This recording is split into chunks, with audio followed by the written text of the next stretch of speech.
இன்னைக்கு காலையில திரையுலக பிரபலம் ஒருவர் வாக்கிங் போன போது திடீரென மாரடைப்பால காலமானார் அப்படிங்கிற செய்தி நம்ம எல்லாரையும் அதிர்ச்சி அடைய வச்சு.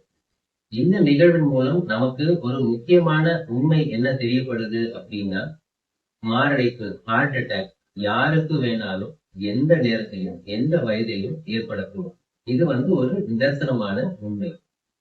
இந்த மாதிரி மாரடைப்புகள் திடீரென ஏற்படுவது போல் தெரிந்தாலும் இது ஒரு நாள்ல நடக்கக்கூடிய நிகழ்வு கிடையாது.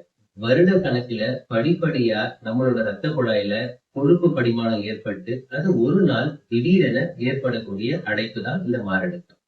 சோ இத நம்ம உடம்பு முன்னாடியே சில அறிகுறிகள் மூலமா நமக்கு தெரியப்படுத்தும். அதுதான் நம்ம வார்னிங் சைன்ஸ் அப்படின்னு சொல்லுவோம்.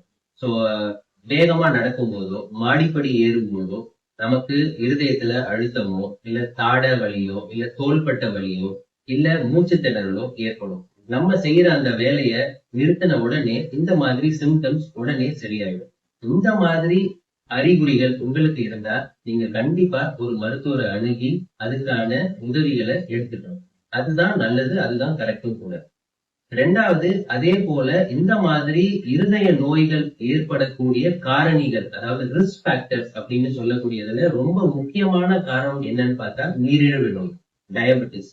ரெண்டாவது ரத்த அழுத்தம், ஹை பிளட் பிரஷர். மூணாவது அதிக கொலஸ்ட்ரால், ஹை கொலஸ்ட்ரால். நாலாவது அதிக உடல் பருமன், ஒபிசிட்டி. இதெல்லாம் ரொம்ப முக்கிய காரணங்களாக இருக்கிறது. இது கூட புகை குடித்தல், மது அருந்துதல், இந்த மாதிரி பழக்கங்களும் இருதய நோய் வர்றதுக்கான காரணிகளா காணப்படுகிறது.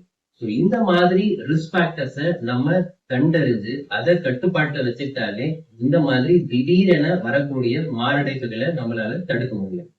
மூணாவது விஷயம் இதுல நமக்கு ரொம்ப இம்பார்ட்டண்டா தெரிய வேண்டியது, இது மாதிரி ஒருத்தர் வாக்கிங் போகும்போதோ இல்ல ஜிம்லயோ திடீரென மயக்கம் போட்டு கீழே விழுந்துட்டாருன்னா நம்ம பண்ணக்கூடிய 3 விஷயங்கள்.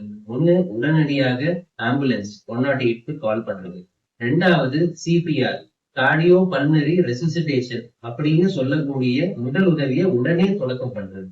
மூணாவது, அந்த மாதிரி ஒரு காமன் பிளேஸ்ல ஏஇடி அப்படின்னு சொல்லக்கூடிய கருவி, அதாவது ஆட்டோமேட்டட் எலக்ட்ரிக்கல் டீஃபிபிரிலேட்டர் அப்படின்னு சொல்லக்கூடிய கருவி இருந்தா அதனோட செயலின்படி அதை பயன்படுத்தி இந்த மாதிரி உயிரிழப்புகளை நம்மளால தடுக்க முடியும்.